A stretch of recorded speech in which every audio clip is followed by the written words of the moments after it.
All right. Props to you, my friend, for continuing on. So let's talk now about why Bitcoin is so special. If I rewind the clock back to the 2017 cycle, I was all over the place. I had all these different altcoins. An altcoin is just anything other than Bitcoin, sometimes called shitcoins. But I was all over the place. I had Ethereum. I had things you've never heard of. And so this was me at the very kind of beginning of my journey coming into the cryptocurrency space. And it's taken a very long time to realize that all these other projects are essentially sideshows compared to Bitcoin. It's not to say that the use cases they're going after are not legitimate. They certainly are, but they often ignore the kind of monetary network effects that occur with a new form of money. So in this section, I want to cover, as always, three main pieces. I'm going to cover why Bitcoin is the only truly decentralized crypto asset. I'm going to cover a little bit on the difference between monetary and social network effects. And then finally, I'm going to just comment on the kind of Bitcoin community and some of the benefits that it's already delivering to humanity. So let's get started. In terms of its decentralized nature, so there's a couple ways we might measure the extent to which a protocol such as Bitcoin or Ethereum or Cardano or whatever it is decentralized. One of the very common ones is the count of nodes and how kind of geographically dispersed those nodes are. And that's a pretty good indication. And Bitcoin is kind of right up there, probably number one in terms of the dispersion of the nodes combined with node count. I think there's maybe one or two other protocols that are probably higher given how it works. But while that's really important, the other equally, if not more important variable is the extent to which that crypto asset has a face. What do I mean by that?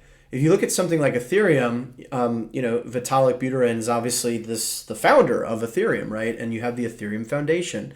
And so you have this very kind of visible face of the crypto asset. If you go back in Ethereum's history, the reason we have now Ethereum and Ethereum Classic is when, I think this was back in 2015, don't quote me on that, but you had the DAO, right? The Decentralized Autonomous Organization, which is this great concept, right? A decentralized organization that can kind of be governed in a decentralized fashion. It attracted, this was kind of a fundraising effort for this project, and it attracted a ton of different funds, right? Tons of different Ethereum. And it was hacked, right? It was hacked. And so Vitalik and the Ethereum team had to make a very hard decision as to whether to just allow, right? So now you basically have the hacked or stolen Ethereum in the blockchain. Like that's embedded in the history of the blockchain. What Vitalik and the Ethereum team decided to do was to reverse the order of the transaction. And you essentially now have a hard fork of the cryptocurrency or of the blockchain. So one fork goes and becomes Ethereum, which we know today. And this is a version of the chain in which the hack never occurred. And then you also have Ethereum Classic, which was the fork of the blockchain where advocates of immutability said, no, like, yeah, this is a horrible event. We would never wish for anyone to be stolen from. But the fact remains that like this happened and we have to kind of live by that truth. And so Ethereum Classic is what exists today. And so obviously I sympathize for the, Ethereum that was stolen. But it does make you kind of second guess this, right? The whole point of a blockchain being decentralized is it's immutable. It cannot be changed by any kind of one participant. And yet in this case, and granted, it was very early in Ethereum's, life, like right near the beginning. But you've also had large changes in Ethereum's monetary policy over time. They're now talking about with their Ethereum improvement protocol coming out to make it to where the gas fees that are paid with Ethereum transactions are actually burned, so you have like a decreasing supply.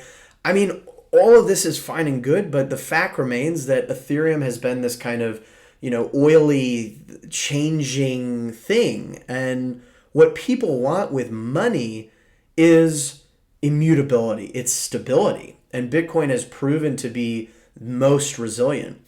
In fact, a nice anecdote with Bitcoin regarding its resistance to change, at least for very important monetary policy parameters, goes back to what are often referred to as the block wars in 2017. You had two camps. One camp of Bitcoiners said, look, we need to increase the throughput, right? We're only processing what is essentially works out to be 7-ish or so transactions per second on Bitcoin. And that's just not acceptable. We need to increase throughput, much more than that. So we need to increase the size of the blocks. If we increase the size of the blocks, we're able to fit more transactions in and increase the throughput. That was one camp of folks. The other camp of folks said, no, because if we increase the block size, we render it harder for the average individual to run a full node and be able to verify, the full history of Bitcoin transactions. You would need more heavier duty, more expensive equipment, and we're going to harm the decentralized nature of the system by requiring individuals have this, rather more heavy duty kind of equipment to store and verify transactions as a node. And so ultimately it was those kind of hardcore, Bitcoiners, the small blockers, if you will, who won the day. You had Bitcoin Cash fork off. Bitcoin Cash obviously still exists today, but if you compare the market cap of that to Bitcoin, it's kind of it's pretty obvious who won. And so Bitcoin has proven to be resilient, and part of the reason is it doesn't have a face. We don't know who Satoshi Nakamoto is. There is no kind of Bitcoin the corporation. There is no Bitcoin the company. It really is kind of everywhere and nowhere at the same time. And so this renders it having an incredible kind of privileged place as being this first mover and having no face. It grew up in the wild. It bootstrapped from nothing to where it is today without a face, without a team promoting it. And all it had were different users who were passionate enough about this to maybe spend some time developing on it, or promote it or market it, etc. And so think of any other crypto asset that comes after Bitcoin. They now by definition have to market their token if they wish to achieve any sort of prominence in market cap. And so that by definition erodes any sort of hope of being decentralized. So that's a really, really big deal that, obviously not a lot of folks get. And there's going to be a lot of folks who watch this who say, okay, Ian, we get it, but I'm still going to put some money in, some of these other coins. Do you? I am forever supportive of your right to do what you wish with your money. But this is just, my kind of humble perspective. I think anything else outside of Bitcoin really is a sort of gamble. It's a kind of casino play. And if you think about kind of two sort of versions of the world, and this is now getting into my second topic as part of this section around the difference between monetary and social network effects. A lot of folks will kind of say, oh, Bitcoin's the MySpace of crypto, right? And, Ethereum or Cardano or Cumrocket or Doge is going to be the Facebook. And while that's an apt analogy in the realm of kind of social media technology, if you look at history and the history of money, it is far more a winner-take-all kind of, system. And the amount of momentum and adoption Bitcoin's already been able to generate essentially renders it already the king. Like there is no dethroning it at this point. It's currently has as many users as the internet in 1997, but it's growing twice as fast. And so look at, what we said about the internet. Oh, it'll never take off. It'll never do this. It'll never do that. Bitcoin's already kind of growing much, much faster than the internet was at a comparable stage in its life. And so it really is this kind of winner take all mentality. Now, don't get me wrong, there could conceivably be, as I see it, two versions of the future. One version is where you have kind of a category winner. So you think of the different use cases, their store of value as a use case. Bitcoin has already won that. There is no question, there is no debate. Bitcoin has won the store of value category. It's done. But there's other categories like everyday payments. There's also other categories like smart contracts and enabling, decentralized financial applications or DApps, right? And that's kind of, Ethereum and many, many other cryptos sort of narrative. And so you could have a winner for kind of each of those main categories. That's possible and conceivable and may indeed be how we progress through this. But for me and for folks who have really studied, this space for quite a while, an equally plausible, if not more plausible outcome, given what's already happening, is that Bitcoin is the base layer for settlement, for transferring value, period, full stop. Any other use cases are built on top in second and third layers. You're already seeing that with the Bitcoin Lightning Network, which enables near feeless, near instantaneous everyday payments. You could pay 30 cents for, a tip or, $2 for a coffee on Lightning today. It's still in its infancy, but rapidly growing. You also have, organizations like Sovereign, Stacks that are building more complex smart contract functionality on top of Bitcoin. And so, this secondary version of the world is really one in which Bitcoin is just this black hole that kind of sucks everything else. And while all these other use cases are indeed very valid, there's really no reason why you need a token as part of that. And so Bitcoin becomes the value settlement layer, and all the other use cases and functionality gets programmed on top of Bitcoin. That's kind of the future that I see. How we get from today to there is anyone's guess. But that is sort of where my conviction lies in terms of these comparisons we often hear of like, oh, Bitcoin's just old, stodgy, it doesn't change, it's resistant to change. It's actually a good thing if you're money and you're resistant to change. That means that, you're never going to change the hard cap. You're never going to change the decentralized nature of the system. And anything else that you want as part of this, you can program on top. That's also, by the way, what differentiates Bitcoin from gold. A lot of people will say digital gold. And that's not a horrible analogy. It's got a lot of truth in it, but you can't program gold, right? You can program Bitcoin and add different layers on top. So I know that was a lot, a bit of a rant, really on my Bitcoin high horse today.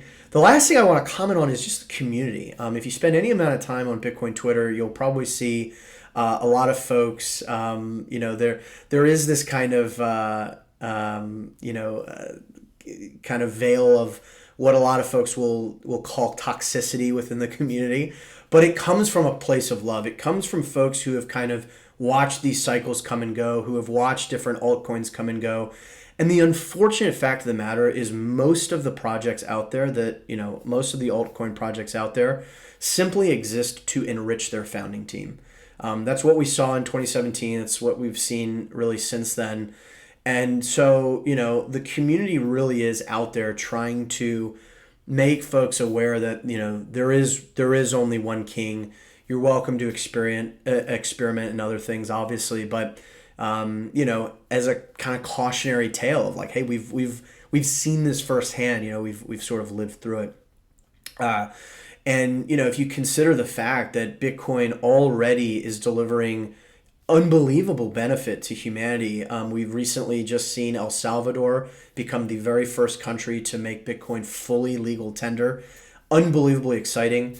Jack Mallers, who with the company Strike, essentially helped kind of co-write the bill that was submitted to the El Salvadorian Congress. And essentially, the story there is El Salvador has roughly 22 to 24% of their GDP as remittance. So folks from the US or elsewhere sending money back to El Salvador, 22 to 24% of its GDP is remittance. And yet the fees that, Western Union, TransferWise, other providers apply on that are disgraceful. And so what Jack has enabled through Strike and the Bitcoin Lightning Network are near feeless remittances back to El Salvador that are going to significantly increase everyday people's wealth and savings that they are getting. They don't have to pay these exorbitant fees. They don't have to go to these money centers, which are naturally going to attract bad actors and thugs who know that people are coming there to get money from abroad. And so it's an incredible story of what's happening. Nigeria, same thing. Millennials and younger folks in Nigeria are using Bitcoin peer-to-peer in ways that we could barely fathom, and the government just can't keep up. And so it's just awesome to hear and see these stories. Bitcoin is far more than just number go up, which is kind of a meme, referring to its programmed nature of appreciating in value versus fiat currencies that are inherently depreciating in value. So number go up technology, right? It's kind of a tongue-in-cheek meme. However, it's much more than that, right? It is delivering real freedom to real people, particularly in some of the most impoverished areas historically. And that is why I'm so excited about Bitcoin. So with all of that, let's leave that video here and let's finalize this series with a section on how to actually get started now that we have all this information.